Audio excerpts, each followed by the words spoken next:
श्री निरंजन माधव यांना पुष्पगुच्छ देऊन रेणुका प्रकाशनचे श्री हर्सुलकर हे त्यांचा सत्कार करतील अशी मी त्यांना विनंती करतो.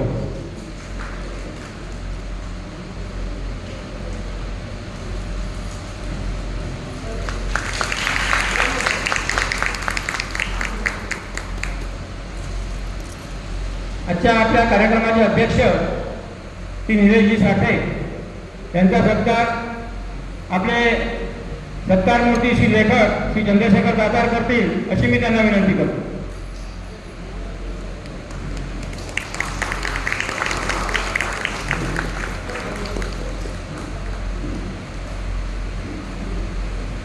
हे पुस्तक प्रकाशन करण्यासाठी ज्यांनी अतोनात मेहनत घेतली असे आमचे अभय हर्सुलकर यांचा सत्कार ही परिकृत दातार करेल अशी मी त्यांना विनंती करतो.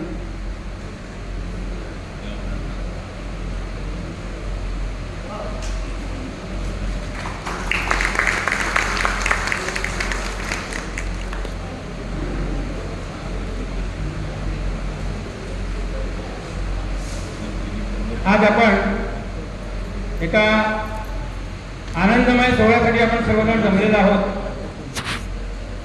आमचा मित्र चंद्रशेखर दातार यांनी एक उत्तम लिखाण आपल्या शैलीतनं केलेलं आहे. चंद्रशेखर दातार सुरुवातीपासून त्याच्यामध्ये हा गुण आहे हुशारी. खडस हायस्कूलमधनं उत्तीर्ण झालेला विद्यार्थी आणि त्यावेळेस खडस म्हटलं की एकदम स्टँडर्ड शाळा आणि नंबर 1 ची शाळा हे डोळ्यासमोर उभं राहायचं. आपण लिखाण आपण शाळेत असताना आपण अनेक लेखकांच्या कविता वाचल्या, पुस्तक धडा वाचला आणि त्यावेळेस आपल्याला असं वाटत त्यांना सुचतं कसं, हे लिखाण सुचतं कसं.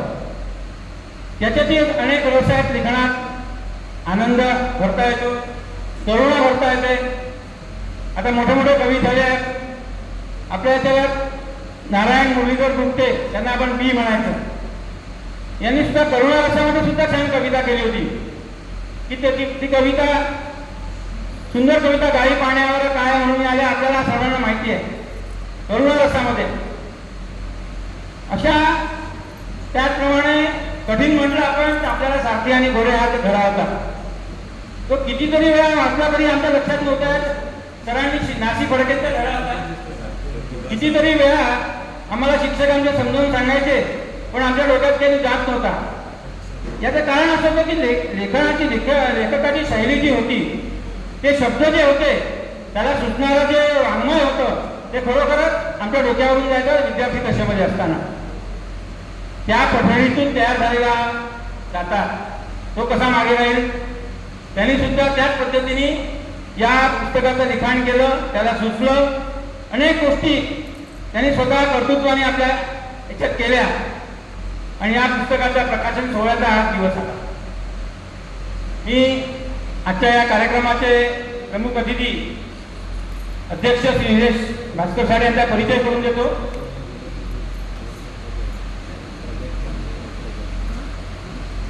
साठे सर, आपण कॅनरा बँक आणि बँक ऑफ इंडियामध्ये कॅनरा बँक आणि बँक ऑफ इंडियापासून सुरुवात केली. 6 वर्ष त्यामध्ये राहिले असताना आपण लाईफ इन्शुरन्स कॉर्पोरेशनमध्ये प्रवेश घेतला. लाईफ इन्शुरन्स कॉर्पोरेशनमध्ये LIC मध्ये जवळपास 28 वर्ष सर्व्हिस करून एक्झिक्युटिव्ह डायरेक्टर, एक कार्यकारी संचालक या पदावरून सेवानिवृत्त झाला. IRDA क्रीडा insurance regulatory and development authority या संस्थेचे पूर्ण वेळ आपण डायरेक्टर म्हणून काम केलं. अनेक फायनान्शियल ऑर्गनायझेशन मध्ये डायरेक्टर म्हणून आपण अजूनही काम करतात आहे. GS कॉलेज वर्धा या कार्यकारी मंडळात सुद्धा आपण सदस्य म्हणून कार्यरत आहात.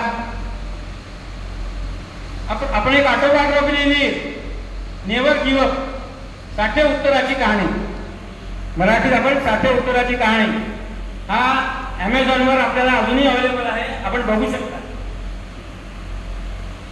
लोकसत्ता, सकाळ, महाराष्ट्र टाइम्स, विवेक साप्ताहिकवर अजूनही आपण कॉलम लिहित असता. एवढं सगळं करत असताना, एवढा व्याप मागे असताना एक सामाजिक भान आपण विसरला नाही. एक सामाजिक जबाबदारी म्हणून आपण प्रत्येक वेळी अग्रेसर असता आपण नॅशनल कॅन्सर इन्स्टिट्यूटला 1 करोड रुपयाची देणगी आपण दिलेली आहे. हे खरोखरच कौतुकास्पद आहे. जे NCI सारखी इन्स्टिट्यूट आहे, नॅशनल कॅन्सर इन्स्टिट्यूट, ही 1 करोडची देणगी देऊन आपण खूप मोठी सामाजिक जबाबदारी आपण निभावलेली आहे. आम्ही आपलं खरोखरच कौतुक करतो. या कार्यक्रमाला आपण लाभलात. खरोखरच आमचा मित्र चंद्रशेखर दातार हा सुद्धा नशीबवान आहे हे म्हणायला हरकत नाही. आमचे प्रमुख अतिथी डॉक्टर निरंजन माधव अंजनकर वयाने लहान आहेत आणि एका ग्रामीण भागातून येऊन जे सिंदूरजना घाट हे त्यांचं जन्मस्थान अमरावती जिल्ह्यातलं शिक्षण केलं. एम ए PhD मराठीमध्ये केली. ज्यावेळी मराठी या विषय इतका कठीण विषय आहे की त्याच्यात PhD करणं हा खरोखरच कठीण आहे. त्या विषयात आपण PhD झाला, डॉक्टरेट मिळवली. 3 इन्स्टिट्यूशनमध्ये आपण अध्यापक म्हणून काम केलं. फुलसिंग नाईक महाविद्यालय पुसद, नामदेवराव मोघे महाविद्यालय सिंदूरजना घाट, लखोटी या पुतळा, कोंडाळ्याची जी ब्रांच आहे, सुरुवातीला ती सिबँडरा स्कूलची ब्रांच होती. सिबँडरार महाल, सिबँडरार रविनगर आणि एक सिबँडरार कोंडाळी होती. ती नंतर लखोटीच्या पुतळा झाली. या अनेक ठिकाणी आपण कार्यरत आहात. मराठी जनसाहित्य परिषद अमरावती, अनेक मराठी साहित्य संमेलनामध्ये आपला सहभाग सिंहाचा वाटा आहे असं म्हणायला हवं. आपण अनेक साहित्य प्रकाशित केले. व्यंकटेश माडगुळकरांचं कल्पविश्व याचं समीक्षण सुद्धा आपण केलेलं आहे. डॉक्टर आंबेडकरांचं चरित्र, काव्यसंग्रह, अनेक विषयामध्ये अनेक गोष्टीमध्ये आपण पारंगत आहात.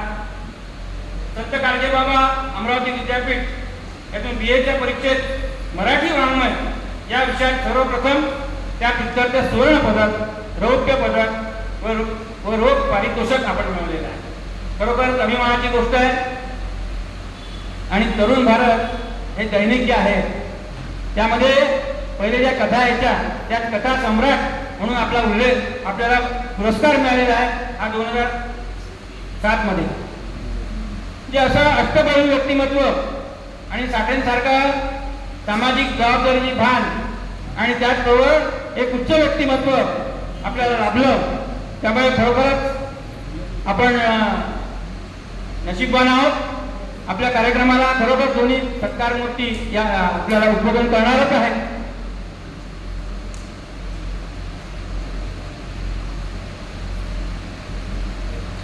त्या उद्बोधनाच्या आधी आपल्याला हे सरस्वती वंदना, आपण कुठलाही कार्यक्रम करतो, पूजन करतो, दीप प्रज्वलन करतो, कुठल्याही प्रमुख अतिथी किंवा प्रमुख पाहुण्यांच्या आधी एक वैयक्तिक गीत असतं. अनेक कार्यक्रमामध्ये एक वैयक्तिक गीताने आपण कार्यक्रमाची सुरुवात करत असतो. एक वैयक्तिक गीत असते. आपलं हे पुस्तक प्रकाशन आहे विद्या परम दैवतम, हा जो आपला मूलमंत्र आहे त्याच्यावर आधारित एक सरस्वती वंदना अरुणा रहाटकर वैद्य त्या आपल्यासमोर सादर करतील. मी त्यांना विनंती करतो की त्यांनी आपलं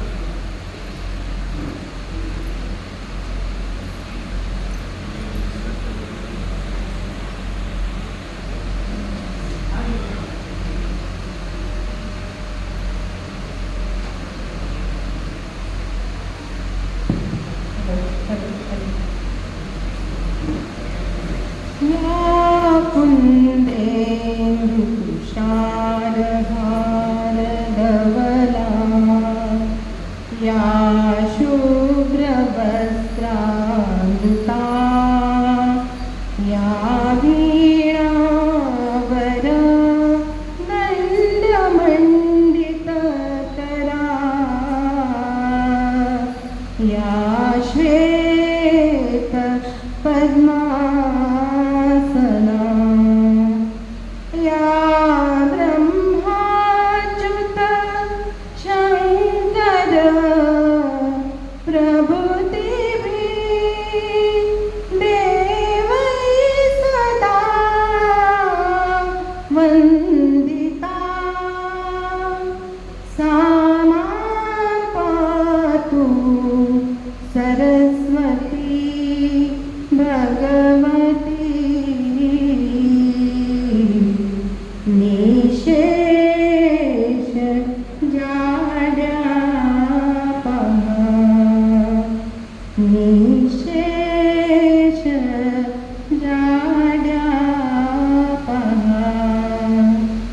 निशेष जाड्या पहा.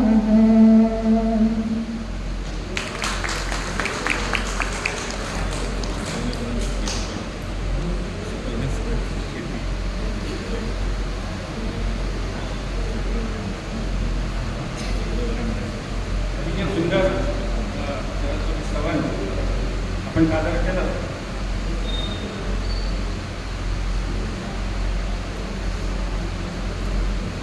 आपण प्रमुख कार्यक्रमाकडे वळतो आहे. मी सर्व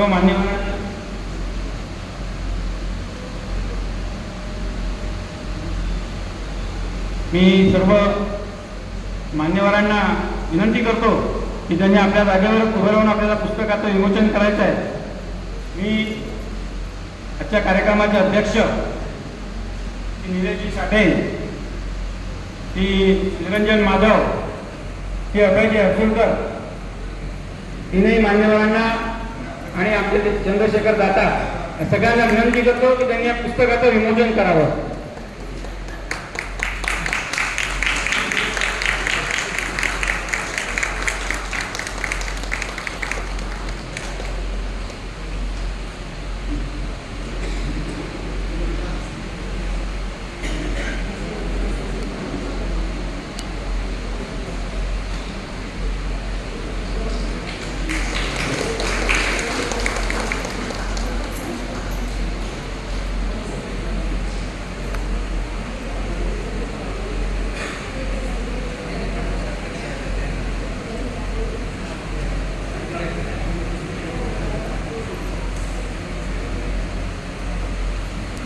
या पुस्तकाच्या विमोचनासाठी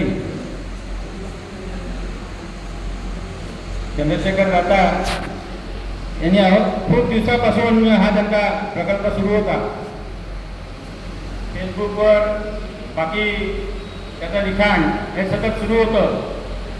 त्याच्यात 100च्या वर जवळपास प्रकरणं आहेत, 100च्या वर, आणि प्रत्येक विषय वेगळा आहे आणि खरोखरच वाखाणण्यासारखं हे लिखाण आहे. त्या छान सुंदर या उपक्रमाबद्दल त्यांचं आपण अभिनंदन करूया.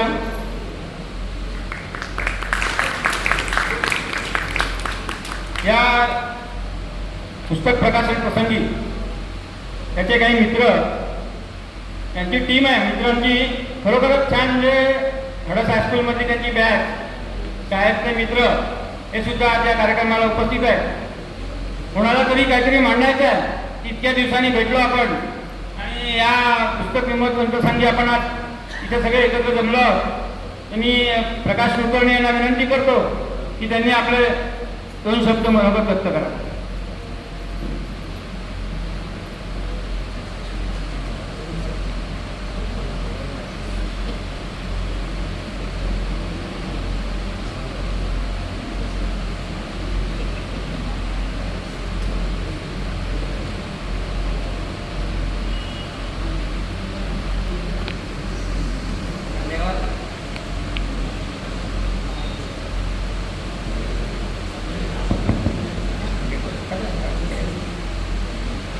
मंचावर उपस्थित सगळे मान्यवर, उत्सवमूर्ती, शेखर,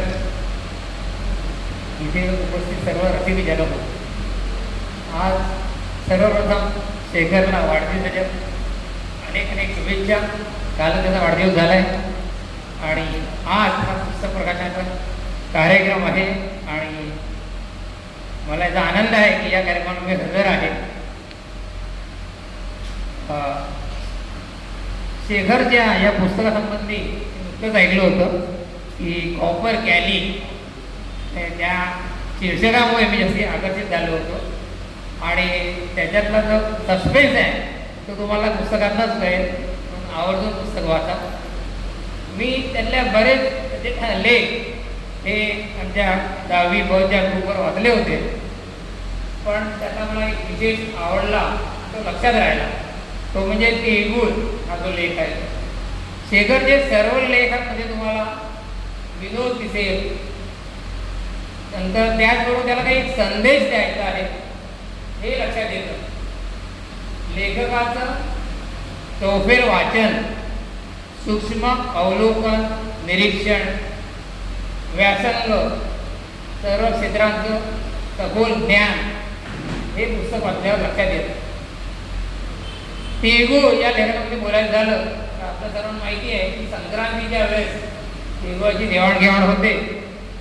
पण शेखरनी त्यांना एक वेगळा त्यांना संदेश दिला आहे आणि त्यांनी म्हटलं आहे की आज व्हॉट्सॲपच्या युगात व्हॉट्सॲप वापरणं हे गरजेचं झालं आहे.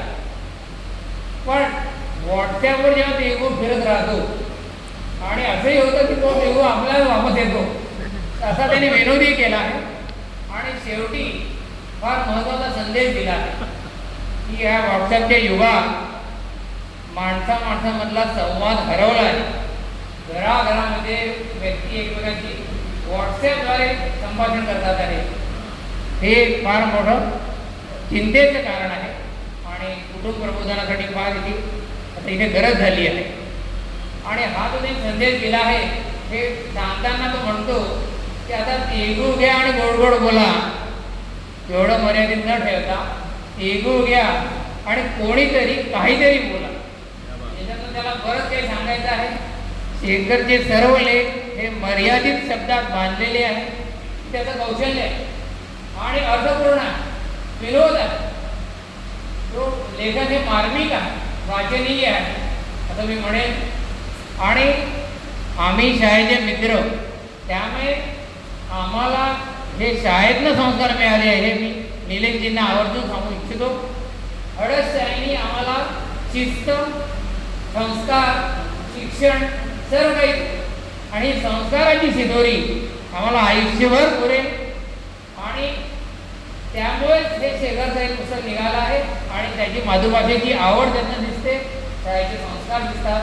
उत्कृष्ट शेखरचं अभिनंदन करतो, त्याच्या कुटुंबियांचं अभिनंदन करतो आणि त्याच्या पुढच्या लेखन प्रवासाला याच्यात त्यांनी सेंचुरी गाठलेली आहे लेखांची. याच्यात नवीन आवृत्ती अजून निघो आणि त्यांनी डबल सेंचुरी गाठो, तसंच त्याच्यावर ऑडिओ बुक्स निघो अशी मी त्याचा सदिच्छा व्यक्त करतो आणि माझे 2 शब्द संपवतो. धन्यवाद.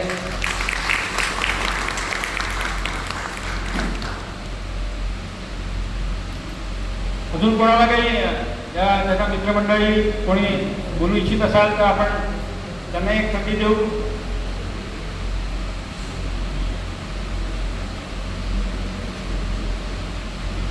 आता चंद्रशेखर दाता यांनी ते पुस्तक लिहिलं आहे. आता त्या पुस्तकामध्ये अनेक प्रसंग आहेत, अनेक हे आहेत, अनेक टप्पे आहेत. आता या टप्प्यावर आपली प्रतिक्रिया देणं किंवा हे देणं स्वाभाविकच आहे. आता कोणी नाही कोणी, आता आपण घरच्या घरची जर आपण काही म्हटलं तर त्याच्यावर आपली प्रतिक्रिया उमटतेच. त्यांच्या सौभाग्यवती अमृता दातार 2 शब्द बोलतील अशी मी त्यांना विनंती करतो.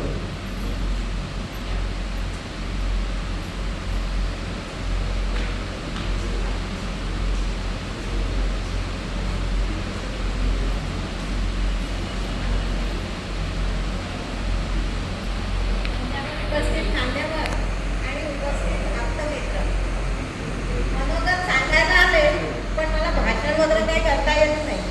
कुणाला काही सांगायला गेले तरी भाषण नको देऊ असं सांगणारे जास्त मिळाले आणि गप्प केलं.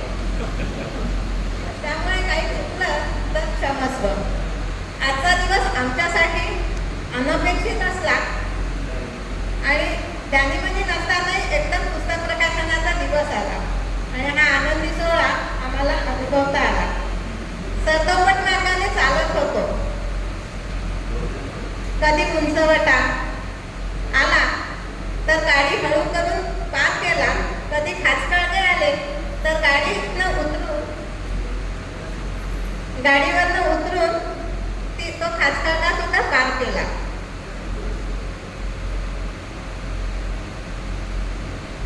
पण कधी कधी नेहमीच्या रस्त्याने जाताना आपल्याला असं वाटतं की आता हा एक वेगळा रस्ता आपण जाऊन पाहूया रस्त्याने. त्या रस्त्याने निघतो तेव्हा आपल्याला एखादा खूप सुंदर बंगला दिसतो, नाहीतर एखादा बगीचा दिसतो, नाहीतर आपल्याला हवं असतं असं एखादं दुकान दिसतं किंवा एखादा देऊळ दिसतं की आपण खूप दिवसात असा विचार असतो की ह्याच्या पाहायला मिळायला पाहिजे, ते तसं दिसत नसतं कारण आपण रोजच्या मार्गाने जात असतो आणि चुकून एक दिवशी रस्ता बदलतो तर आपल्याला हा असा सुंदर नजारा दिसायला लागतो. त्याच्यानंतर असं होतं की म्हणजे आपला आनंद वाढतो त्या याने. तसंच आम्ही म्हणजे यांचं झालं की नेहमीच्या सरदोपट मार्गावरनं जात असताना एक सुंदर वळण आलं. म्हणतात ना की वाईटातूनही काही चांगले होते, तसे यांच्या लिखाणाचे झाले. वाशी ते विटी हा 50 मिनिटाचा दगदगीचा लोकलचा प्रवास होता. 2 तास लागायच्या ऑफिसला जायला, पण त्यातला लोकलचा 50 मिनिटाचा प्रवास हा आत्मपरीक्षणाचा म्हणा किंवा अगदी आपला एकट्याचा असा असायचा. कारण कोणी बरोबर असला तरी गर्दीमुळे बोलणं काही शक्य नसायचं. मग त्यावेळेचा उपयोग काहीतरी विचार मंथनात जायचा आणि त्यातून लेखन सुचायला लागलं. त्यातच स्मार्टफोन आला आणि जर चुकून लोकांमध्ये बसायला जागा मिळाली तर तेवढ्या वेळात लेखन टाईप व्हायला लागलं. नाहीच काही झालं तर तेव्हा सुचलेलं अर्ध्या रात्री सुद्धा टाईप व्हायचं बरं. तसेच करोना काळात झाले. ऑफिस तर होते, पण टीव्हीवरच्या मॅचेस, स्वतःचं बॅडमिंटन खेळणं सगळं बंद होतं. तेव्हा मग वेळ जायला लिखाण सुरू केलं आणि ते FB वर पोस्ट करायला लागले. सगळ्यांना ते आवडायला लागलं. लोकांच्या प्रतिक्रिया यायला लागल्या आणि त्यांचा उत्साह वाढला. माझ्या आईची खूप इच्छा होती की पुस्तक काढले जावे. दुर्दैवाने आज ती आपल्या सोहळ्याला नाही आहे, पण ती जिथे असेल तिथून तिला नक्कीच आनंद होईल आहे. तसेच यांचे मोठे चुलत भाऊ जे स्वतः लेखक आहेत, ते पण सारखे म्हणायचे की तू पुस्तक काढ. वाचकांच्या पण प्रतिक्रिया असायच्या. त्यात योगायोगाने निवृत्तीनंतर नागपूरला आलो. त्यांचं बॅडमिंटन खेळणं सुरू झालं आणि रोज आपले प्रकाशक अभयदादा सकाळी त्यांना बॅडमिंटन कोर्टवर भेटायला लागले. मग पुस्तक छापायचा विचार दृढ झाला आणि अशा रीतीने हे पुस्तक आपल्यासमोर सादर झाले. आपल्यासारख्या वाचकांच्या प्रोत्साहनाने आणखी असेच लिखाण होत राहावे हीच सदिच्छा आणि देवाजवळ प्रार्थना. धन्यवाद.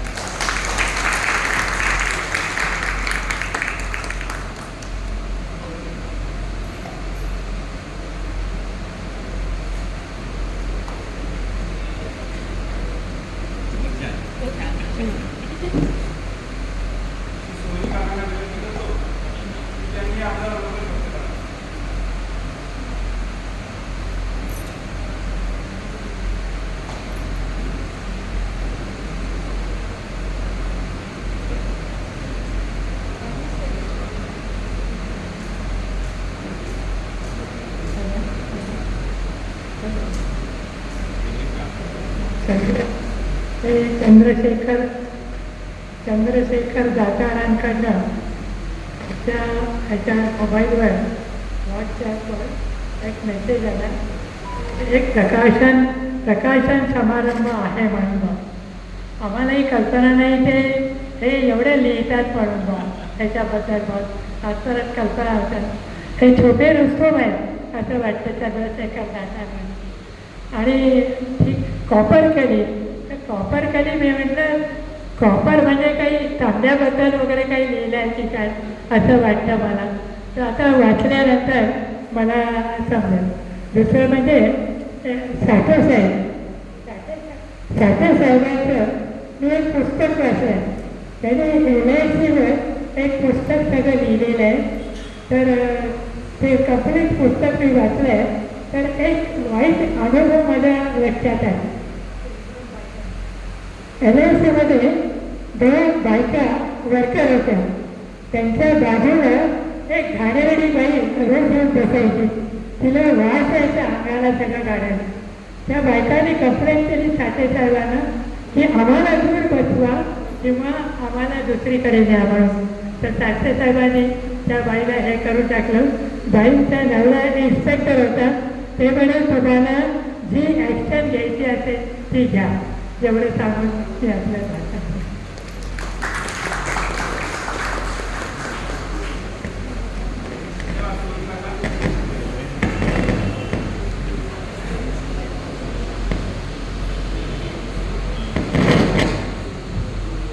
आता शेखरने पुस्तक लिहिलं. शेखरच्या आधी आमचे मित्र श्री प्रशांत करकरे यांनी सुद्धा 27 देशाचा प्रवास केला. 27 देशाचा प्रवास केल्यानंतर त्याच्या प्रवास वर्णन आणि ते प्रवास करताना काय अनुभव आले त्यांनी त्याच्या आपल्या पुस्तकाचं प्रकाशन केलं.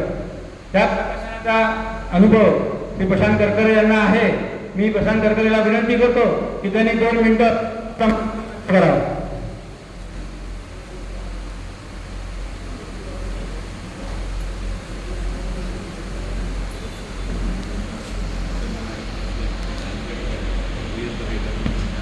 सर्वांना नमस्कार. सर्वप्रथम शेखरचं अभिनंदन. बऱ्याच वर्षांपासून फेसबुकवर लिखित होते. त्याची लेखनशैली खूपच सुंदर आहे आणि एकदा सुरू केलं वाचणं की शेवटपर्यंत संपेपर्यंत आपण काही थांबत नाही अशा प्रकारचं त्याचं लिखाण आहे. खूपच मनोरंजक आहे आणि रोजच्या जीवनात जे वापरतो आपण शब्द त्या शब्दांना त्यांनी वापरून आपले असे 100 लेख पूर्ण केलेले आहेत. त्याबद्दल त्याचं खूप अभिनंदन. माझी खूप इच्छा होती, मी त्याला एकदा म्हटले होतं तू लिहित का नाही. त्याच्या फेसबुकवर मी कॉमेंट द्यायचो त्यावेळेला त्याला म्हणत होतो की तू पुस्तक लिही आणि फॉर्च्युनेटली तो नागपूरला आला आणि जे काही घडलं आता बहिणीने सांगितलं. अभयशी ओळख झाली. आता अभय म्हणजे आता आमच्या कॉलनीतले प्रसिद्ध प्रकाशक झालेले आहेत. आणि माझ्या वेळेला असं झालं होतं की मी एक लिहिलं की लिहायचं आणि त्यांना लगेच पाठवत होतो. ते संध्याकाळी मला करेक्शन करून पाठवत होते. त्यांची सर्व्हिसही खूप छान आहे. हा जवळ राहण्याचा फायदा असतो.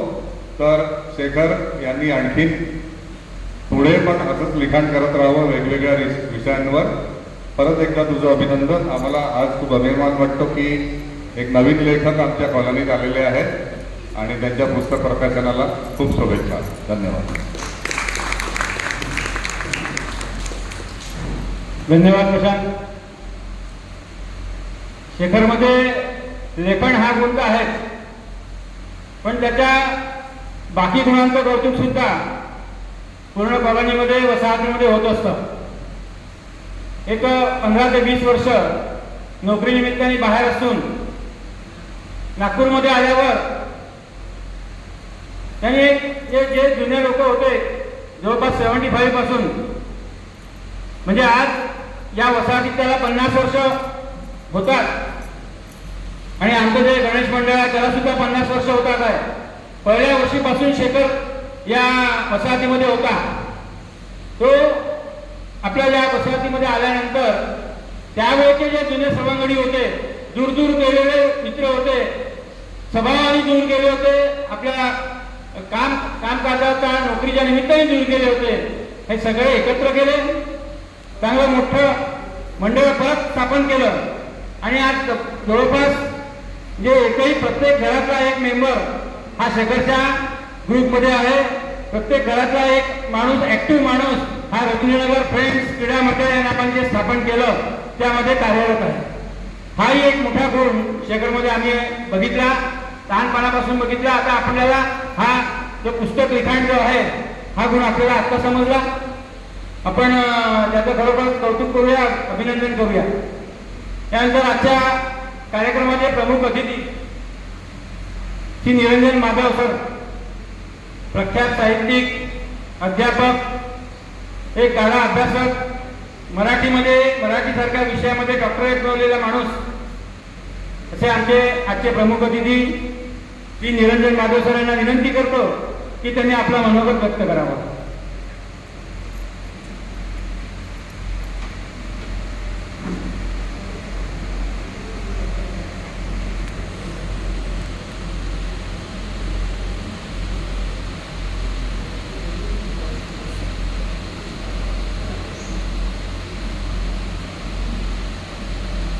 नमस्कार.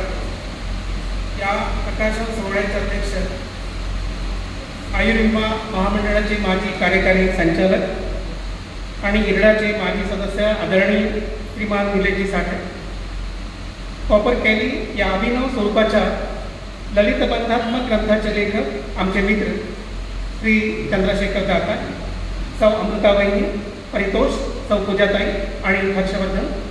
तद्वतच रेणुका प्रकाशन संस्थेचे मित्रवर्य अभय खरसुलकर आणि रेणुका वेणू. त्याचप्रमाणे या प्रकाशन समारंभाला आवर्जून उपस्थित असलेले सर्व मान्यवर बंधू भगिनी. सर्वप्रथम मी लेखक चंद्रशेखर दातार यांचं या ललित बंधात्मक लेखसंग्रहाच्या प्रकाशनाबद्दल मनपूर्वक हार्दिक अभिनंदन करतो. विविध विषयांची अत्यंत सुंदर गुंफण करणारं हे पुस्तक आहे. आत्तापर्यंत ज्या महानुभावांनी या ठिकाणी त्यांच्या ग्रंथावर मार्मिक टिप्पणी केली, त्यांच्या स्वभाव विशेषांबद्दल सांगितलं, त्याचं प्रत्यंतर या ग्रंथातल्या प्रत्येक लेखातून आल्यापासून राहत नाही. अति प्रस्तावनेत माननीय निलेशजी साठे म्हणतात, साधाही विषयाचा आशय कधी मोठा किती आढळे. या प्रकारचे हे लेख विनोदी अंगाने लिहिले असल्याने वाचकाच्या चेहऱ्यावर स्मितरेषा उमटवतात. शास्त्रकार सांगतात की माणसाची ज्ञानेंद्रिय बाहेरील जग पाहतात, मात्र ते पाहताना सृजनशील व्यक्ती ते मनात साठवून शब्दात व्यक्त करू शकतात. शेखरचे लिखाण त्याच्या सृजनशीलतेचा आविष्कार आहे. साठे साहेबांचे उद्गार चंद्रशेखर दातारांच्या सृजनशील प्रातिनिधिक व्यक्तिमत्वाचे विशेषत्व अधोरेखित करणारे आहे. आपल्या मनोगतामध्ये लेखक चंद्रशेखर दातार असं म्हणतात की कोणावरही टीका करण्यासाठी, कोणाचे उणजवणं काढण्यासाठी मी हे लेखन केलेलं नाही. आणि त्याला सोडून त्यांनी हे म्हटलं की हे सगळं रंजनासाठी मी निर्माण केलेलं. पण या दोन्ही विधानांमधलं पहिलं विधान मला मान्य आहे की कोणावरही टीका करण्यासाठी त्यांनी लिहिलेलं नाही. परंतु दुसरं जे विधान आहे मी रंजनासाठीच लिहितो ते मात्र मला लिखायलाच चुकीचं वाटतं. कारण केवळ रंजन करणं हा लेखकाच्या लेखनामागचा धर्म आहे असं मला वाटत नाही. कारण पाहता पाहता कोपरखळ्या मारणं आणि त्यातून समाजाला उद्बोधक असं काहीतरी देणं यासाठी हा लेखनाचा प्रपंच आहे असं मला नम्रपणे या ठिकाणी नमूद करावं असं वाटतं. इतक्या विविध विषयांना स्पर्श करणारा हा लेखक चतुरस्र अष्टापायी व्यक्तिमत्वाचा धनी आहे हे निसंशय खरं. वेगवेगळे विचारतरंग त्यांच्या मनात जसे तसे निर्माण झाले, त्या त्या अंगाने त्यांनी आपलं लेखन सामर्थ्य या ठिकाणी प्रदर्शित करण्याचा प्रयत्न केला आणि कुठेही आपल्या ठिकाणी असलेली अंगभूत नम्रता या किंचित सुद्धा सोडलेली नाही. त्यांच्या लेखनात काय नाही, अवतीभोवतीची माणसं आहेत, जनावर आहे, अगदी कुत्र्यापासून गाढवापर्यंत सगळे या ठिकाणी येतात. लाडूपासून पुरणपोळीपर्यंत, तिळगुळापासून तर अजून काही पदार्थांपर्यंत, श्रीखंडापर्यंत अशा अनेक पदार्थांची मीमांसा अत्यंत सुंदर पद्धतीनं त्या ठिकाणी सादर करतात. मला कधी कधी वाचताना असा प्रश्न पडला की हे सगळं लेखन करताना त्यांचा एक डोळा किचनकडे असावा किंवा ते निष्णात स्वयंपाक करण्यामध्ये अत्यंत प्रवीण असलेलं व्यक्तिमत्व ते असावं. कारण अचूक प्रमाण, त्याचं तापमान किती असावं, तो पदार्थ केव्हा टाकायचा, ते किती तापू द्यायचं, पुरणपोळ्या कशा करायच्या, श्रीखंड बनवायचं तर दही कसं लावायचं, इथपासूनचे सगळे बारकावे त्यांनी या ठिकाणी मांडलेले आहेत. विषयाची तंत्री जर आपण पाहू गेलो तर त्या तंत्रीमध्ये सुद्धा आपला वैविध्य सहजपणे प्रतीत होईल. पहिलाच लेख आहे अंगठा, टोपी, पुणे, चष्मा, वाढदिवस, फणस, खिळा, नळ, कुत्रा, चौक, भोंगा, एरवी, लिंबू, खानावळ, गाढव, योग, पडदा, बटाटा, घोरणे, रेटिंग एक देणे अशा सारख्या विविध विषयांचा परामर्श लेखकाने अत्यंत मिश्किलपणे या ठिकाणी घेतलेला आहे. कोपरखळे हे मराठी हा शब्द तो रूढ झालेला आहे, सगळ्यांना माहिती आहे, जाणता शब्द आहे असं त्यांचं म्हणणं आहे आणि म्हणून मी कॉपर कॅरी असं त्याला नाव दिलं. याबद्दलचं आपलं मत मांडताना त्यांनी असं म्हटलं की आजची पिढी इंग्रजाळलेली, इंग्लिश बोलणारी, त्यांनाही सहजपणे हे पटावं, रुचावं, त्यांनीही वाचावं यासाठी मी या पुस्तकाचं शीर्षक हे थोडंसं वेगळ्या पद्धतीचं ठेवलेलं आहे. प्रथमदर्शनी या ललितबंधांचे विषय वैविध्य आणि वैचित्र्य आपल्या लक्षात येते. कवीला म्हणजे प्रतिभावंताला या जगात अविषय असे काही नसते याची प्रचिती या लेखातून आपल्याला सहजपणे येते. जेथे न पोहोचे रवी तेथे पोहोचे कवी याची खुमार प्रत्यंतर देणारा हा अनोखा असा लेखन प्रपंच आहे. लेखक मनोगतात लिहितो की हे केवळ मनोरंजन हे उद्दिष्ट समोर ठेवून लिहिलेले लेख आहेत. त्यातून कोणाचे धार्मिक, जातीय वा इतर भावना दुखावण्याचा अजिबात उद्देश नाही. या विधानाशी कुणीही सहमत व्हावे असेच त्याचे स्वरूप आहे. परंतु हे केवळ मनोरंजन नाही, तर लेखकाचे हे अस्सल जीवनचिंतन आहे. जीवनाच्या मूळ गाभ्याशी कडकडून भेटण्याची त्याची आंतरिक असोशीच आपल्याला यातून प्रतीत होते. स्वत्वाची परीक्षा घेणारे व इतरांना त्याच्या स्वत्वाची म्हणजेच अस्मितेची जाणीव करून देणारे हे अप्रतिम लेखन आहे. शब्दसिद्धी तर लेखकाला प्रसन्न आहेच. विचारांचा ओघ, ते विचारसूत्र मांडणारे, फुलविणारे विलक्षण प्रवाही निवेदन आणि आत्यंतिक सकारात्मकता हे विशेष मला या लेखनातून जाणवले.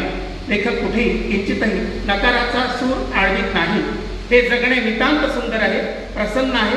ते तेवढ्या सुंदर रीतीने व प्रसन्नतेनेच जगणे आपले कर्तव्य आहे याची अर्थगर्भ जाण मानवी मनात संक्रांत करणारे हे वैशिष्ट्यपूर्ण लेखन आहे. आणि यासाठी सुद्धा लेखकाचं मला या ठिकाणी मनपूर्वक अभिनंदन करावं असं वाटतं. या पुस्तकाचं आणखी एक वैशिष्ट्य असं त्यांच्या शब्दात की प्रत्येक लेख हा अंदाजे 400 शब्दांचाच. याचे प्रमुख कारण म्हणजे लेख कंटाळवाणा वाटणे इतका वेळ मिळूच नाही. कंटाळा आलाच हे जाणवण्यापूर्वीच लेख संपलेला असतो. मला या ठिकाणी त्यांना सुचवा असं वाटतं की तुम्ही तो 800 शब्दांचा जरी केला असता तरी लोकांना कंटाळा आला नसता. इतकी ओघवती, इतकी प्रसन्न, इतकी सुंदर, इतकी नितांत रमणीय अशी दातारांची शैली या ठिकाणी आपल्याला अनुभवायला येते.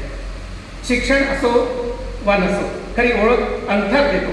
माणसाला आधार द्यायचं कामही अंगठाच करतो. टोपी घालणं ही कला आहे. या अर्थी टोपी घालणारा हा खरा कलाकार आहे आणि ती दुसऱ्याला घालता येत असेल तर तो महानतम कलाकार. अशाच एखाद्या बुद्धिमान टोपी विकायची आज मानवतेला गरज आहे की ज्याचं अंधानुकरण करताना का होईना पण समाजातल्या साऱ्या माकडांनी आपापल्या टोप्या फेकून आपली वैचारिक व बौद्धिक उत्क्रांती करावी व पुन्हा आपला प्रवास सुरू करावा माकडाकडून परिपक्व माणसाकडे.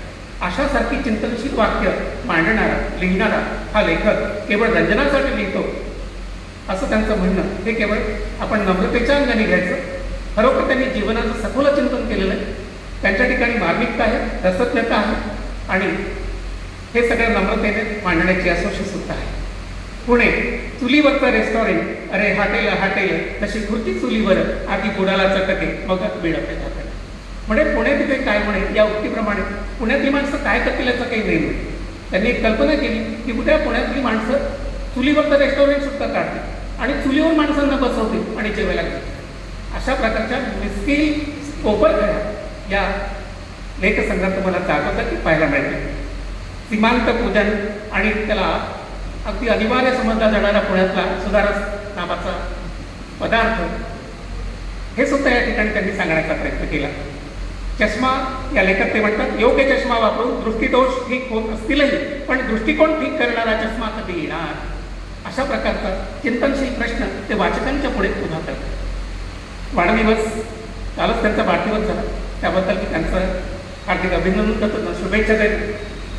वाढदिवस या लेखक ते म्हणतात की दिवे लावायची की विझवायची या गोंधळात गेलेला आयुष्यातला एक दिवस म्हणजे वाढदिवस. आई वडिलांसाठी मुलाचा वाढदिवस हा एक उत्साह सोहळा असतो. मित्रमंडळींसाठी हे एक सेलिब्रेशन असतं, तर कंपन्यांसाठी इव्हेंट मॅनेजमेंटची संधी असते. फणस या लेखामध्ये ते म्हणतात एकंदरीत काय की आपलंही आयुष्य फणसाप्रमाणे असल्यास आपल्याही वाटेला कोणी जाणार नाही व आपल्याला सुखाने जगता येईल. किळा या लेखामध्ये ते म्हणतात किळा असो वा निसर्ग, माणसाने घातलेल्या असंख्य धावांची त्याला संधी मिळतात सगळ्याच परतफेड करतात. एक वेळ माणसाने किडा होऊन डोक्यावर घाव सहन करत करत आयुष्य जगावं पण स्क्रू होऊन स्वतःची पिळवणूक होऊ देऊ नये. अशासारखं अत्यंत मार्मिक चिंतन मांडणारा हा लेखसंग्रह आहे. आता वेळेअभावी मला सगळे दाखले या ठिकाणी देणं शक्य नाही, पण हे पुस्तक आपण प्रत्येकाने वाचावं, आपण त्यावर विचार करावा, चिंतन करावं. वास्तविक चिंतनासाठी हे लेखन नाही आहे, पण सहजपणे ते वाचता वाचता चिंतनाची नाळ आपल्या मनात जागी होईल आणि आपण त्याचे विविध अर्थ काढून आपलं जीवन समृद्ध आणि संपन्न करून घेण्याच्या प्रक्रियेत यशस्वी करू.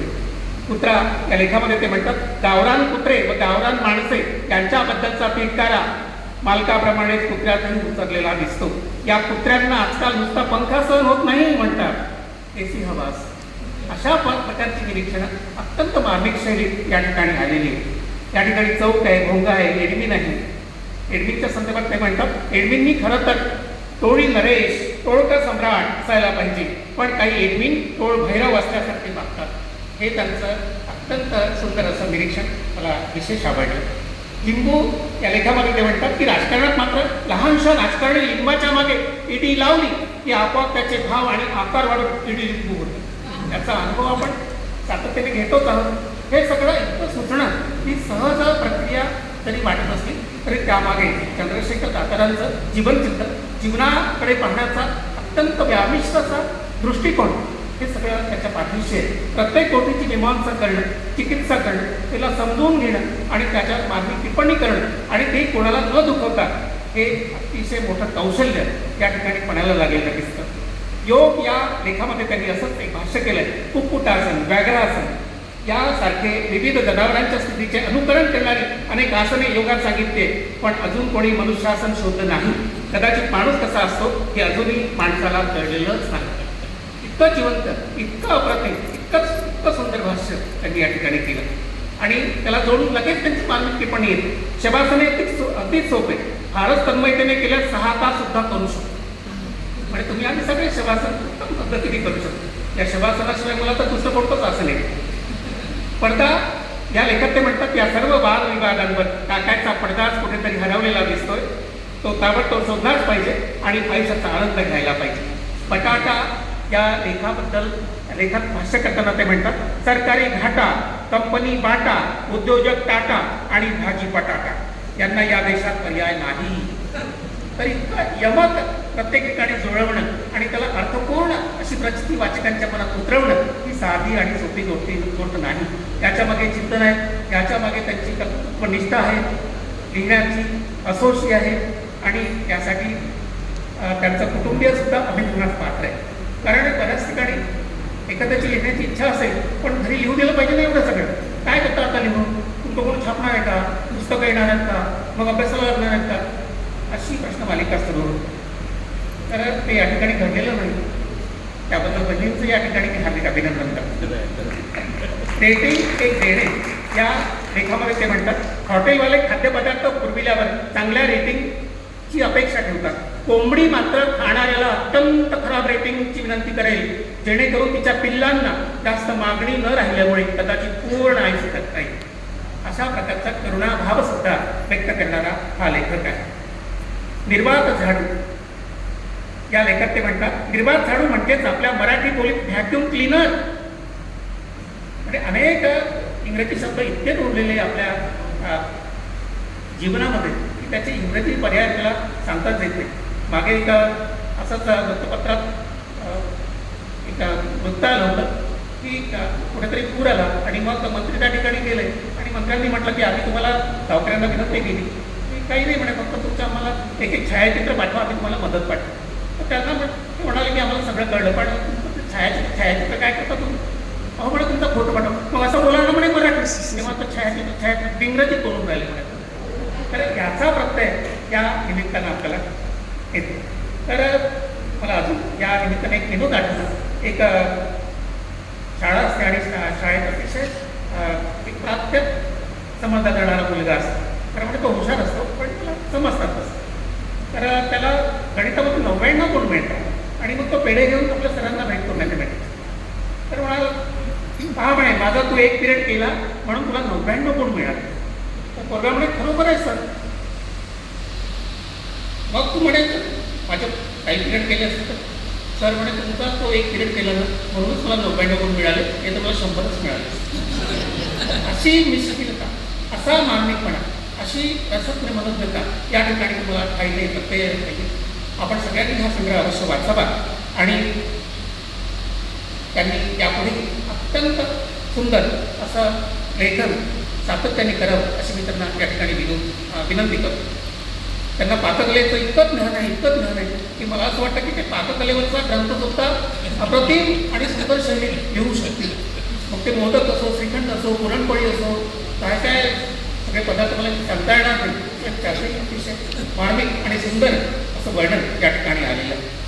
गंडा या लेखात ते म्हणतात, गंडा बांधणारे आणि गंडा बांधून घेणारे कधी कधी अतिशय सराई नसल्याने गंडा बांधण्याचा कार्यक्रम आहे की एकमेकांना गंडवण्याचा, हेही एक चांगले ओळखून असतं.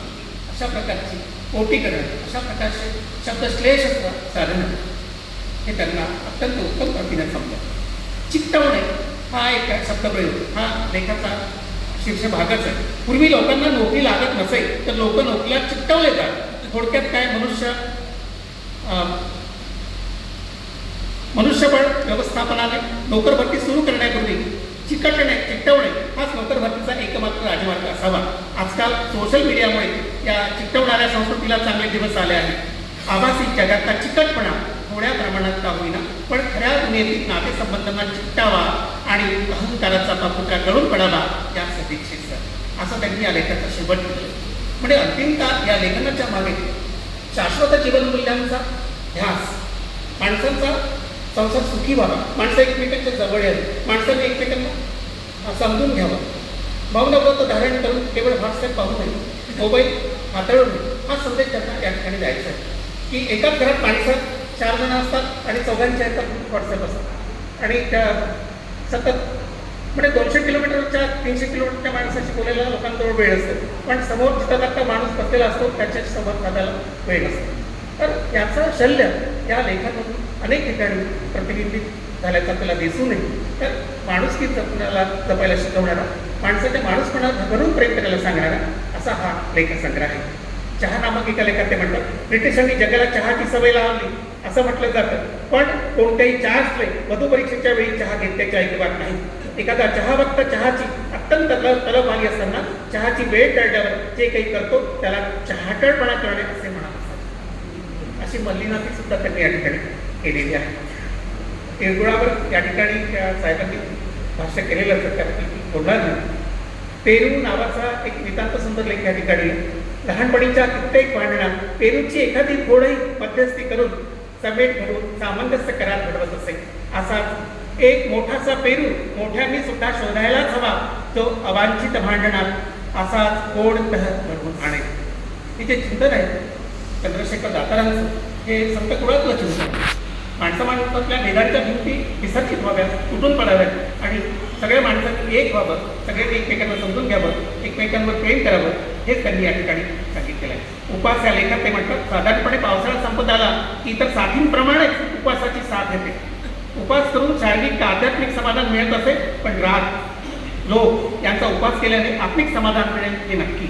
उपास आणि उपोषण यामध्ये महत्त्वाचा फरक म्हणजे उपोषण हे दुसऱ्याला वाकवण्यासाठी केले जाते, तर उपास हा स्वतःला झुकवण्यासाठी केला जातो. असंही मार्मिक निरीक्षण त्यांनी नोंदवलेलं आहे. आपल्या सहधर्मचारिणींच्या बद्दल सांगताना एके ठिकाणी त्यांनी म्हटलं की कधी कधी अबोला असूनही माझी सहधर्मचारिणी मला कॉमेंट पाठवायची, अंक दाखवायची आणि होकारार्थी असं ते सगळं चालायचं. तर त्यांनी असं म्हटलं की माझी पत्नी त्यावेळी एका अशी सदृश्य विचार करत असतात की व्हॉट्सॲपवरचा मेसेज चालतो उपवासाला जसा बटाटा चालतो तसं. अशा पद्धतीचा मिस्त्रीपणा या लेखसंग्रहामध्ये काही मला पाहायला मिळालं आणि अतिशय सुंदर असं हे जीवनभाष्य अशा स्वरूपात मला या सगळ्या लेखनाचं सौंदर्य भासलं. म्हातारपणी मोरीत घसरायचेच तर रीन साबणावरून नव्हे तर संतूरवरून घसरावे असं त्यांनी भाष्य केलेलं. शाळेच्या शिक्षिका बाई या सर्वार्थाने आता मिस झाल्या. तण स्वच्छ करणारा संतूर तर बाजारात धुमाकूळ घालतोय आहे, पण मन स्वच्छ करणारा मंतूर लवकरच बाजारात यावा हीच अपेक्षा. तसंही बंद दाराच्या संस्कृतीने बऱ्याच चांगल्या गोष्टींचा बळी घेतलाय. नातं उत्सव नात्यांचा न राहता गोंधळ नात्यांचा झालेले. नाती कशी जपावी हे सांगायला एखाद्या भर्तृहरीनं नाती शतक लिहायला हवं.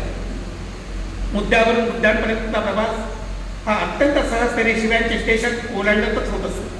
छडी लागे छमछम हे जणू अघोषित राष्ट्रगीत असल्याप्रमाणे अनेक प्रसंगी वाजवलं जायचं असा शाळेचा अनुभव त्यांनी या ठिकाणी मांडलेला. तर एकूणच त्यांना जीवनात जे जे अनुभव आले ते अनुभव संचित अत्यंत विचक्षण शैलीत त्यांनी या ठिकाणी मांडलेलं आहे. आणि संपूर्ण लेखसंग्रहामध्ये आशय तर उत्तम आहेच, पण त्याचा आकृतीबद्ध सुद्धा उत्तम आहे. जेव्हा आशय आणि आकृती यांचं सायुज्य निर्माण होतं तेव्हाच ते वाचकांना अपील होतं, वाचकांना ते आपलंच वाटतं, त्यातच त्याला सौंदर्य जाणवतं. आणि या सौंदर्य सौंदर्यात्मकतेची अनुभूती घेताना मग त्याच्यामध्ये पण जाणीव निर्माण होते. आपणही बदलायला पाहिजे, आपल्याला त्याची परिवर्तन आपण घडून आणली पाहिजे असं त्याला वाटायला लागतं. आणि ती या लेखनाची यशाची पावती असते. मार्मिकता, विवेकशीलता, चिंतनशीलता, विचारशीलता, मार्मिक रसज्ञता या लेखांमध्ये मला प्रगटलेली दिसून आली. तारतम्य, संयत्ता, शिस्तप्रियता, वैचारिक दृढता आणि या सगळ्या गोष्टींची उपस्थिती या ठिकाणी मला जाणवते. कारण निष्किलपणा तर या ठिकाणी आहे, पण त्या निष्किलपणाला चिंतनाची डूब आहे. म्हणूनच त्याची महत्ता वाढलेली आहे. त्यांच्या चिंतनोत्तर नवनीताला ही महत्ता लाभलेली आहे. आणि कुठल्याही लेखकाला लेखन करताना 3 जाणीवातून 3 पातळ्यांतून जायचं असतं. एक तर आत्मनिष्ठा, समाजनिष्ठा आणि निसर्गनिष्ठा या 3ही पातळ्यांवर हे लेखन अत्यंत अव्वल उतरलेलं आहे. त्याबद्दल त्यांचं मी एकदा पुनश्च अभिनंदन करतो आणि भविष्यात एक उत्तमोत्तम कलाकृती निर्माण करायला मला या ठिकाणी थँक्यू.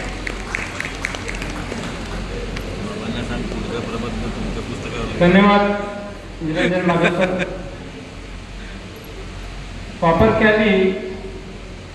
कॉपर कॅली क्या आहे? हास्य जत्रामध्ये आपल्याला समीर चौगुले आठवतं, संगीत क्या है, तसंच कॉपर कॅली क्या है.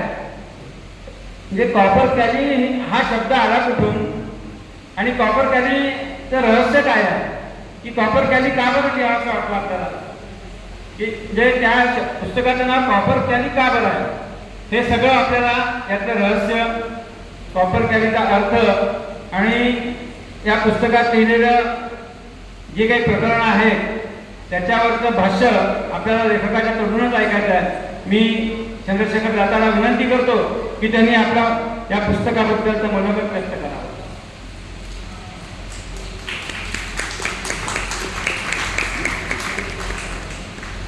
मंचावर उपस्थित आणि इथे जमलेले सर्व श्रोतृवृंद, कॉपर कॅली तसा माझ्यातला लेखक खास मोठा नाही आहे. बरेच लेखक, निलेशजी साठे यांचं जे पुस्तक आहे, विशेष करून मी सांगू इच्छितो, ते पुस्तक वाचताना डोळ्यातनं पाणी येतं. अतिशय सुंदर पुस्तक, विशेष अनुभव मी कमीत कमी 3 वेळा ते पुस्तक वाचून काढलं, पण त्यांचे स्वतःचे अनुभव फार सुंदर आहे. त्यांच्या आणि आपल्या निरंजन माधव सरांच्या शैलीपुढे मी कुठेही राहत नाही, मला नक्कीच माहिती आहे.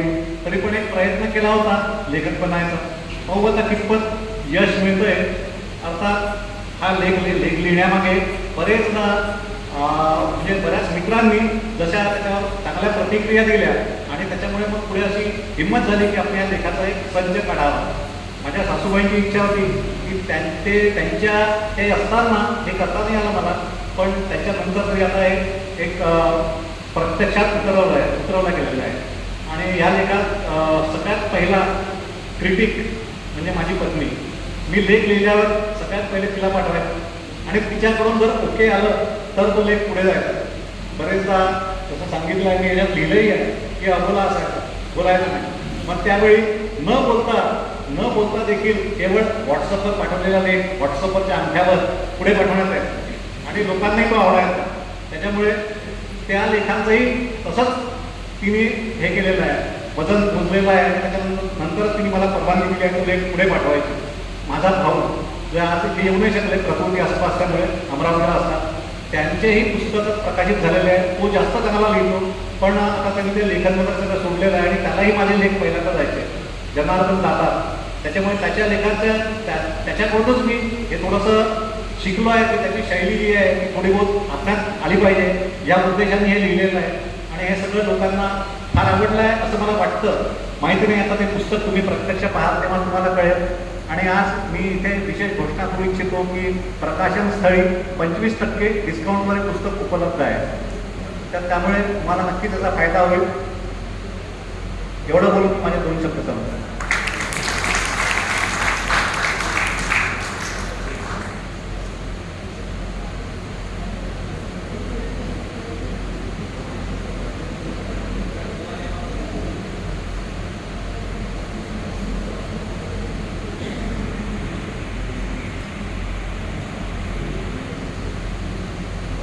आजच्या कार्यक्रमाचे अध्यक्ष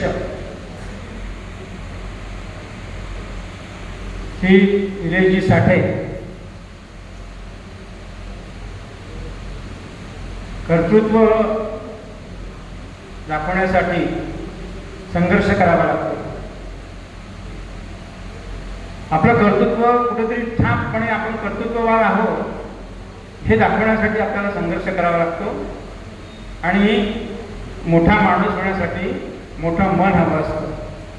अशा मोठ्या मनाचे म्हणजे निलेशजी साठे आपल्यामध्ये उपस्थित आहेत.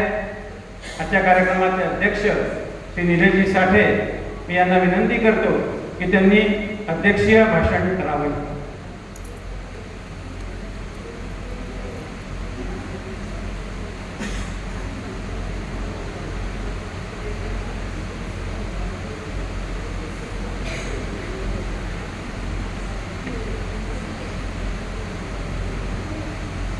मंचावर उपस्थित प्रमुख अतिथी निरंजन माधव,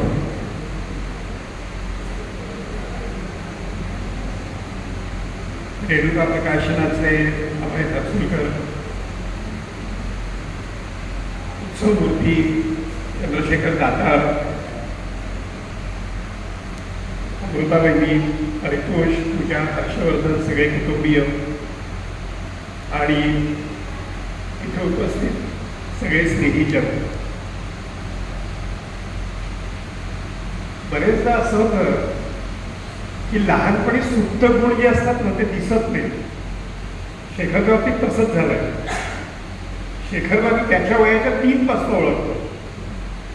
कारण शेखरची आई आणि माझी आई दोघी जणी मैत्रिणी आणि मॉन्टेसरीचा सेवा सदनमधला कोर्स दोघींनी बरोबर केला होता. त्यामुळे 1964 साली बहुतेक तुझा जन्म झाला आणि 67 साली आम्ही नागपूरला आलो. आई माझी त्यावेळेला आरएसएस मला शिक्षिका लागली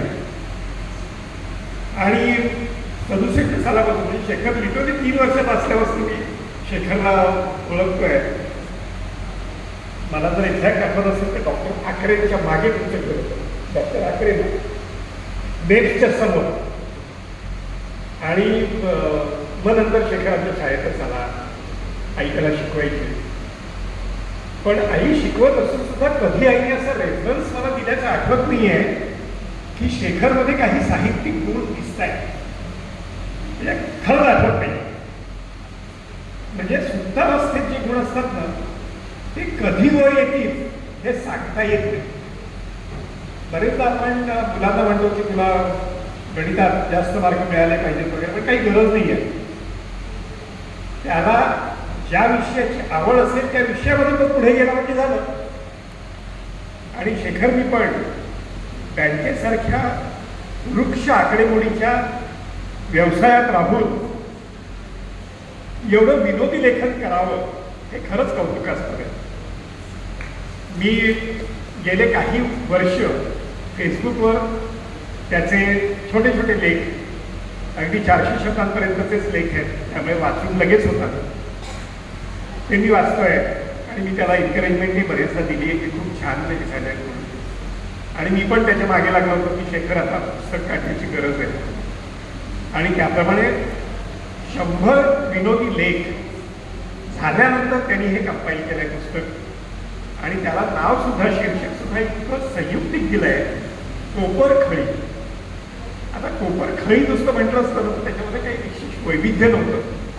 पण त्याला कॉपर कॅली असं थोडं वेगळेपण त्या पुस्तकाला त्यांनी देऊन आपली साहित्यिक त्याला जाण जी आहे ती त्यातून त्यांनी दाखवली आहे. मी पूर्ण पुस्तक वाचलं आहे. सगळे 100 लेख वाचले आहेत. सगळेच लेख विनोदी अंगाने लिहिले आहेत. आणि मला नेहमी वाटतं की विनोदी लिखाण करणं फार कठीण आहे. गंभीर विषयावर खूप लोक लिहितात, पण विनोदी लेखक कोण असं विचारलं तर आपल्याला 2च माणसं डोळ्यासमोर येतात, आचार्य प्र. अत्रे आणि पु. ल. देशपांडे. त्यामुळे त्या शैलीत शेखरनी लिखाण केलं आहे म्हणून मला शेखरचं जास्त कौतुक वाटतं. कारण आणि दुसरं असं आहे त्या लिखाणामध्ये कुठेही कोणाला बोचकारलं नाही. म्हणजे बाळासाहेब ठाकरेंचे विनोद जे असायचे मार्मिक बंधे ते सगळे बोचकारणारे असायचे. पण शेखरच्या लिखाणाची शैली जी आहे ती कोणाला ओळखाण्याची नाही आहे. त्याच्यामधला इतका नम्र विनोद, नर्म विनोद ज्याला म्हणतो तो नर्म विनोद त्याच्यात आला. आणि ह्या लेखांपैकी मला आवडलेला एक नितांत सुंदर लेख तो मी वाचून दाखवणार आहे. आणि आपल्यालाही वाटेल की अरे या सगळ्या गोष्टी तर आपल्याला माहितीच आहेत, पण मग ते आपण मांडत का नाही? कारण आपल्याला ती सृजनशीलता नाही आहे. ती सगळ्यांमध्येच असते असं नाही. अर्थात ती प्रत्येकामध्ये असलीच पाहिजे असं पण नाही आहे. प्रत्येकाचं क्षेत्र वेगळं असतं, त्याने त्या क्षेत्रामध्ये उत्तुंग अशी भरारी मारावी. पण साहित्याचं क्षेत्र शेखरचं नसून सुद्धा शेखर इतक्या विनोदी अंगाने हे लिखाण केलं आहे ते खरंच खूप कौतुकास्पद आहे. आता कोकणस्थांना फणस जो आहे ना तो खूप प्रिय आहे. कारण फणस हा जनरली कोकणाला, आता महाराष्ट्रात सुद्धा यायला लागले फणस, पण सामान्यतः फणस म्हटलं की आपल्याला भटोभटो कुठे गेले होते, कोकणात काय आणलं हे सगळं आठवतं. आणि शेखर इतका विनोदी लेख लिहिला आहे फणस, मला अगदी मोह होतोय मी तो वाचून दाखवायचा. कोकणाची खरी ओळख म्हणजे फक्त ताड, माड, हापूस आणि बापूस नव्हे, याशिवाय फणस आणि फणस देखील कोकणाची वैशिष्ट्ये आहेत.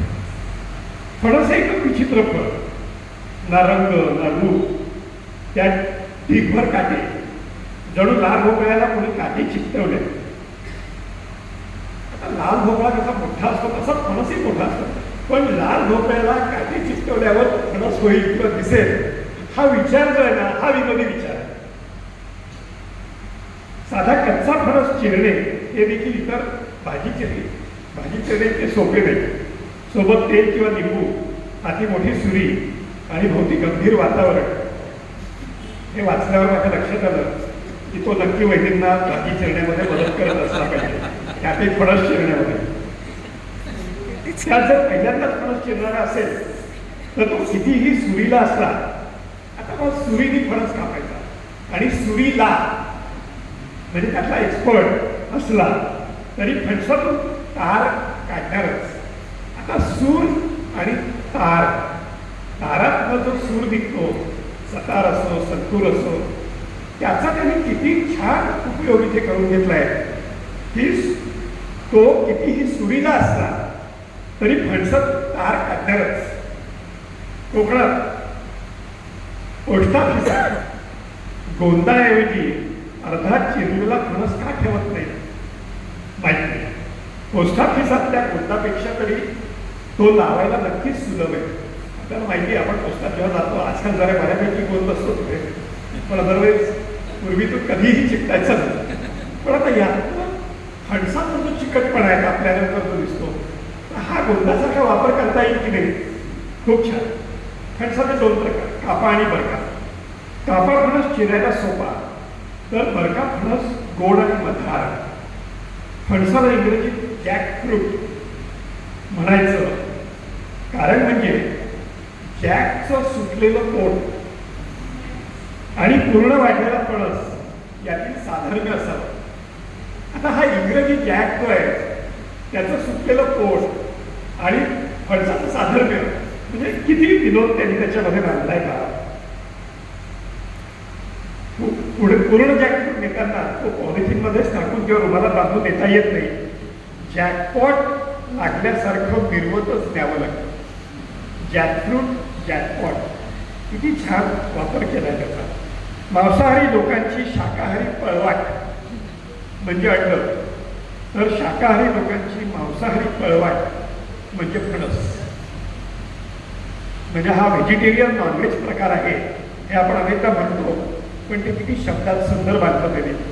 असो, फणसाकडे पाहिल्यावर आपल्या लक्षात येतं की माणसाने कधी महापुरुषाच्या सावलीत जगू नये, नाही तर त्याची खरी किंमत जगासमोर कधीच येत नाही.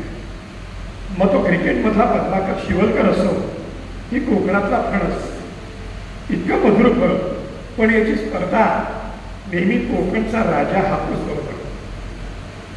जसं शिवलकर आपल्या लोकांना माहिती आहे, आपल्या काळातलाच होता तो कधीच पुढे आला नाही. इतका सुंदर स्पिनर होता तो, पण त्याला कधी चान्स नाही मिळाला, कारण त्याची स्पर्धा जी होती की त्यावेळेला बेदी, चंद्रशेखर, प्रसन्ना, व्यंकटराघवन यांच्याबरोबर होतं. तसं या फणसाची स्पर्धा ही कोकणचा राजा जो आहे हापूस त्याच्याबरोबर, त्यामुळे बिचाराला इथे काही खूप स्कोप नाही मिळाला. त्याचं ओबडधोबड रूप, वाढलेलं वजन आणि गरापर्यंत पोहोचण्यासाठी घ्यावी लागणारी मेहनत, फणसात असणारे पौष्टिक घटक व मधुर रसायन देखील त्याला उजवा ठरवू शकत नाही. असं म्हणतात ना की नकटं व्हावं पण धाकटं होऊ नये. आता याचबरोबर आपल्या हुशारीपेक्षा इतरांच्या तयारीवर जास्त लक्ष ठेवावे लागेल. फणसाचं अजून एक बरं आहे, फळ हे बुंध्याजवळ लागतं आणि तोडेपर्यंत झाडाच्या अंगाखांद्यावर मागडतं. वरून काटेरी वृक्ष पण अजून तितकंच मधार, असं ज्याचं वर्णन केलं जातं ते फळ म्हणजे फणस. कोकणी माणूस तर नेहमीच स्वतःला फणसाची उपमा लावून घेण्यात असं बसतो. कोकणातल्या माणसाला नेहमी म्हटलं जातं की तो असला वरून शिंच्या बिंच्या शिव्या जरी देत असला तरी आतून फार तो मधार असतो, प्रेमळ असतो. त्यामुळे फणसाची नेहमी उपमा कोकणी माणूस स्वतःला लावून घेतो. बालपणी एक कविता शिकवली जाते, वाऱ्याच्या पाठीला सुचती खास. आता ही कविता मला आठवत नव्हती, पण त्यांनी तिथे लिहिल्यानंतर मला आठवलं की अरे हो, ही कविता वाचली होती, खूप विनोदी होती. आणि त्यात म्हटल्याप्रमाणे वाऱ्याला देखील पाठ खाजवण्यासाठी फणसच उपयोगी पडतो. कारण वाऱ्याला जर पाठीला खाज आली आणि शंभरची कुठे तर फणसावर गेला की त्याची किती सुंदर हे आहे त्याच्यामध्ये उपमा. वारा किंवा वादळ फणसाचे वृक्ष उजळून टाकू शकतो. त्या वाऱ्याशीही खाजवायला फणस मागे पुढे पाहत नाही. तद्वतच कोकणी माणूस कोणाशीही खाजवायला मागे पुढे पाहत नाही. म्हणूनच खरं तर कोकणी माणसाला फणसाची उपमा देत असावे. म्हणजे कोकणी माणूस स्वतःला जर फणसाची उपमा देत असला लोकांना दाखवायला की मी ओबडधोबड असलो तरी सुद्धा मी आतून प्रेमळ आहे, तरी त्यांनी त्याच्यामध्ये हा सुंदर वेगळा त्याच्यामध्ये उपयोग केला आहे की माणूस कुणाशी खाजवायला मागे पुढे पाहत नाही कोकणी माणूस. आणि म्हणून खरं तर कोकणी माणसाला फणसाची उपमा देतो. असं असलं तरीही फणसाचा आकारमान, त्याला असणारे काटे, त्यामुळे इतर प्राणी त्याच्या फारसे वाट्याला जात नाही. आम्हाला माहिती आहे आमच्या सासरवडी फणसाचं झाड होतं, माकडे यायची, चिंचा तोडायची, पण फणसाला मात्र हात लावायचे नाही. त्यामुळे हे अगदी योग्य दिलं आहे. त्याला असणारे काटे, त्यामुळे इतर प्राणी फारसे वाट्याला जात नाही. पण त्याचबरोबर फणसाचे काटे कोणाला पोरखाला किंवा साधी बोध सुद्धा देत नाही. पण जे त्याच्या अंतरंगात डोकावतात त्यांनाच त्यांचा गोडवा मिळतो. एकंदरीत काय, आता हा प्रत्येक लेखाच्या शेवटी शेखरने एक सुंदर मेसेज दिला आहे. म्हणजे वरच्या अंगाने जरी ते विनोदी लेखन वाटत असलं तरी ते फार अंतर्मुख करून जाणार आहे.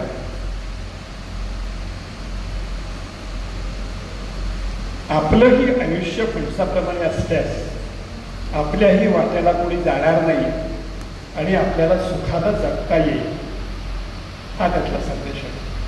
खरंच कौतुक आहे शेखर, तू हे 100 लेखांचं कंपायलेशन करून नागपूरकरांना एवढ्यासाठी म्हणतो की मला कल्पना नाही आहे की हे पुस्तक महाराष्ट्रामध्ये कुठपर्यंत जातं, पण नागपूरकरांना मात्र तू एक छान परवानगी दिलेली आहेस. आणि 25% सूट वगैरे ठीक आहे, जे काय आहे ते, पण 2 गोष्टींसाठी या पुस्तकाचं मी विशेष कौतुक करेन. एक म्हणजे ते कुठेही कंटाळ किंवा कंटाळवाणं झालेलं नाही आहे, कारण प्रत्येक लेखाचा विषय जो आहे तो वेगळा आहे. खूप सुंदर पुस्तकाचं माधव सरांनी परामर्श घेतला आणि त्याच्यामध्ये किती विविधता आहे लेखांमध्ये हे सांगितलं आहे. मला खात्री आहे की आपल्या सर्वांना हे लेख वाचून एक वेगळा आनंद तर मिळेलच, पण शिवाय अंतर्मुख होऊन त्याच्यात मेसेज काय आहे, सगळे मेसेज जो आहे तो आपल्याला त्यातून कळेल. मी शेखरचं आणि सर्व कुटुंबियांचं, कारण कुठलंही लिखाण जे आहे ते कुटुंबियांच्या सहकार्याशिवाय आणि इन्व्हॉल्वमेंटशिवाय पूर्ण होऊ शकत नाही. आणि म्हणून या सगळ्यांचं मी अभिनंदन करतो. आपणही इथे मोठ्या संख्येने उपस्थित झालात शेखरच्या प्रेमापोटी, म्हणून आपलंही अभिनंदन करतो. आणि पुस्तकाचं इतकं सुंदर रूप प्रकाशकांनी दिलं आहे त्याबद्दल मी प्रकाशकांचे आभार व्यक्त करतो. आणि पुस्तक परीक्षण जे अत्यंत विस्तृतपणे पण कंटाळवाणा न होऊ देता इथे माझं सरांनी केलं त्याबद्दल मी त्यांचे पण आभार मानतो. आणि आपण सर्वांनी पुस्तक घ्यावं, पुस्तकातील लेख जे आहेत ते वाचावे आणि त्याचा आनंद घ्यावा अशी अपेक्षा व्यक्त करतो आणि माझे 2 शब्द संपतो. धन्यवाद.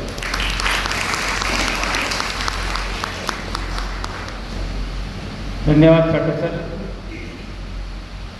या कार्यक्रमाला शेखरला अगदी लहानपणापासून ओळखणारे व्यक्तिमत्व आपल्याला लाभलं आणि या कॉपर कॅली या पुस्तकाबद्दल त्यांनी विस्तृत असं आपल्याला मार्गदर्शन केलं, त्याबद्दल आपण त्यांचा आभार मानतो.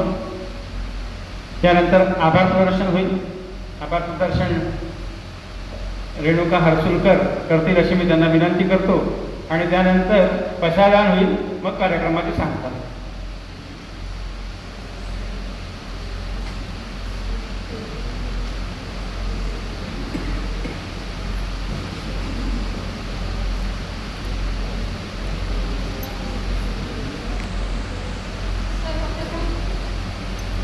सर्वप्रथम माता शारदेला नमन करते.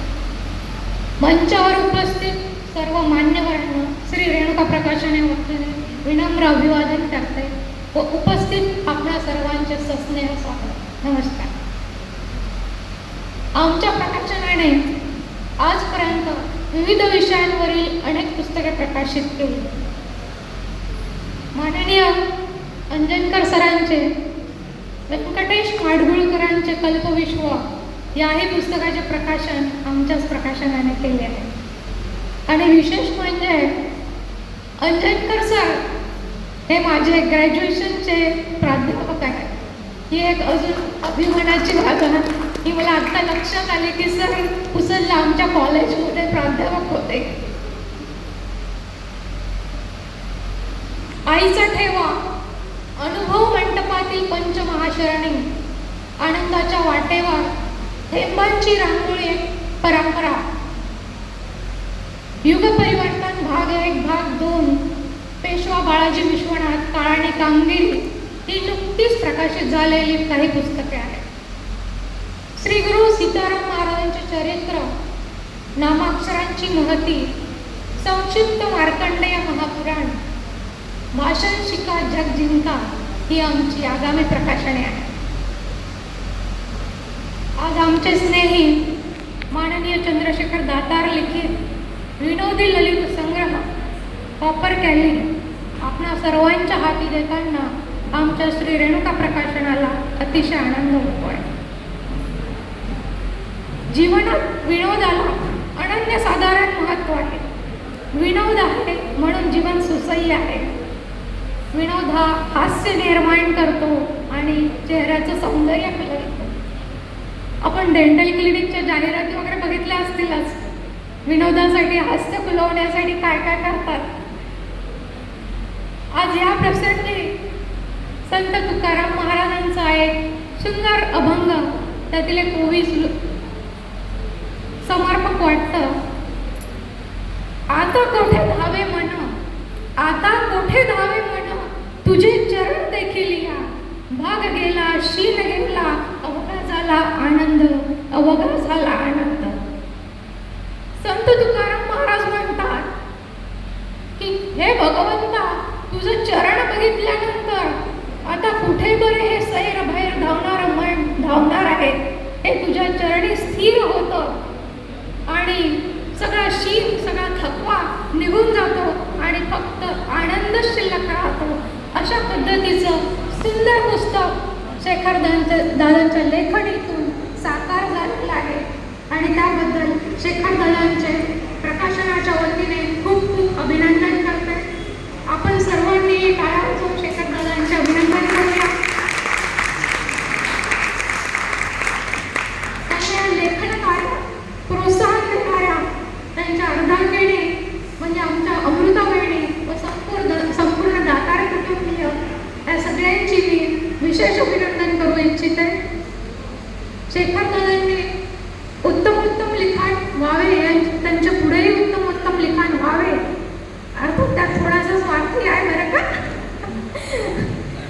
शेखरदादांच्या हातून उत्तमोत्तम लिखाण व्हावे व त्याच्याही प्रकाशनाची संधी आमच्या प्रकाशनाला मिळावी ही आशा व्यक्त करते. आजच्या कार्यक्रमाला माननीय अनिलजी साठे, निलेशजी साठे व माननीय निरंजन माधव अंजनकर सर यांनी जो मौल्यवान वेळ कार्यक्रमाला दिला त्याबद्दल खूप खूप आभारी आहे. आदरणीय व्यक्तींनी पुस्तकावर खूप भाष्य केलेलं आहे, त्यामुळे पुस्तकावर भाष्य वगैरे ते मी करणार नाही.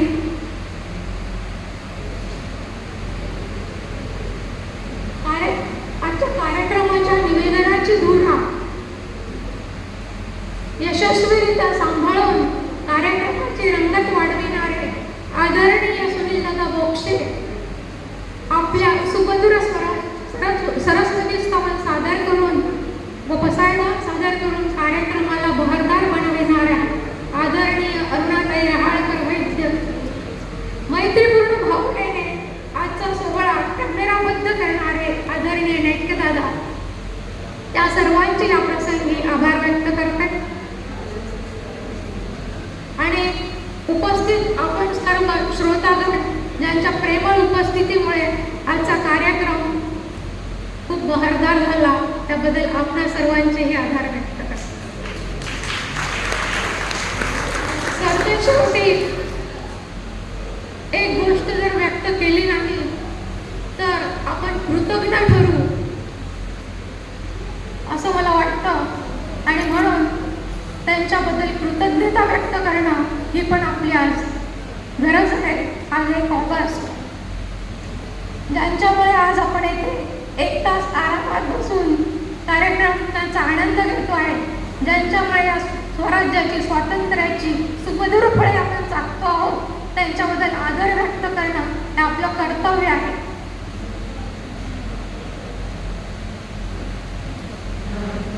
आज 1 ऑगस्ट लोकमान्य बाळ गंगाधर टिळक यांची पुण्यतिथी. भारताच्या इतिहासात चिरकाळ स्मरणात राहणारा दिवस आणि ज्यांना समर्थ सद्गुरू श्री गजानन महाराज यांच्या भाकरीचा प्रसाद लाभला, भारताच्या स्वतंत्र इतिहासात ज्यांना मानाचं स्थान आहे, अशा लोकमान्य टिळकांची आज पुण्यतिथी आहे. शब्दही अपुरे असतील अशी ज्यांची महती तेथे कर माझे जुळती. आज 1 ऑगस्ट त्यांना पुण्यतिथी, लोकमान्य टिळकांची पुण्यतिथी आहे आणि हा आज पुण्य पावन दिवस आहे. आणि या प्रसंगी आज पुस्तकाचं प्रकाशन होते आहे, ही आपल्यासाठी खूप गौरवाची बाब आहे. नमस्कार, धन्यवाद.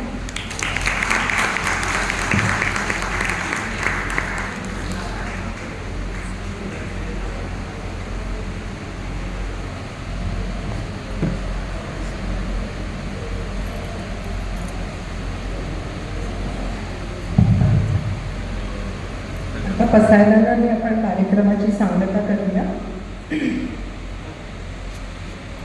आता विश्वात्मके देवे येणे वाग्यज्ञे तोषावे, तोषोनी मज जावे पसायदान हे.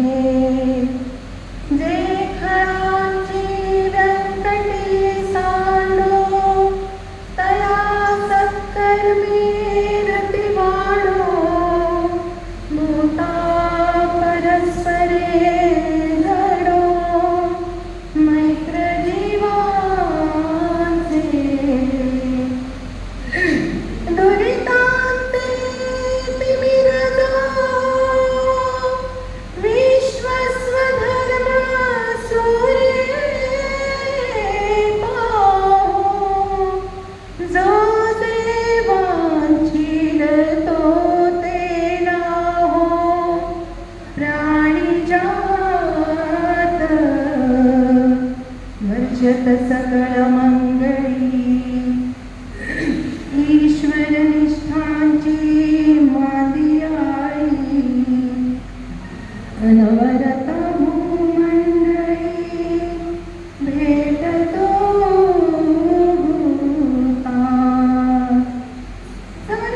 चला कल्पतरुंचे आरव चेतना चिंतामणीचे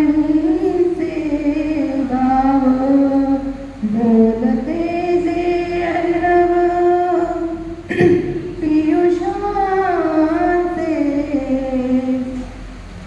चंद्रमेजे लांछन मार्तंड जेता पहिन ते सर्वाही सदा सज्जन सोय रे हो तू किंबहुना सर्व सुखी पूर्ण होनी तिन्ही लोकी भजिजो आदिपुरुषी अखंडित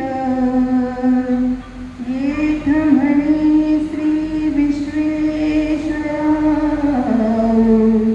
हा होईल दान पसावो येणेवणे ज्ञानदेवो सुखिया जाना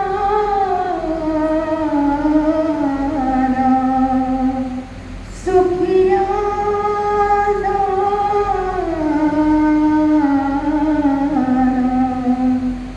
सुखिया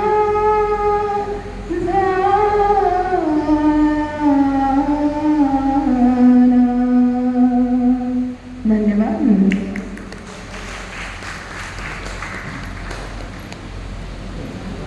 खाली अल्पोपहाराची व्यवस्था आहे. सगळ्यांनी अल्पोपहाराचा आस्वाद घेऊनच आपलं स्थान सोडावं. धन्यवाद.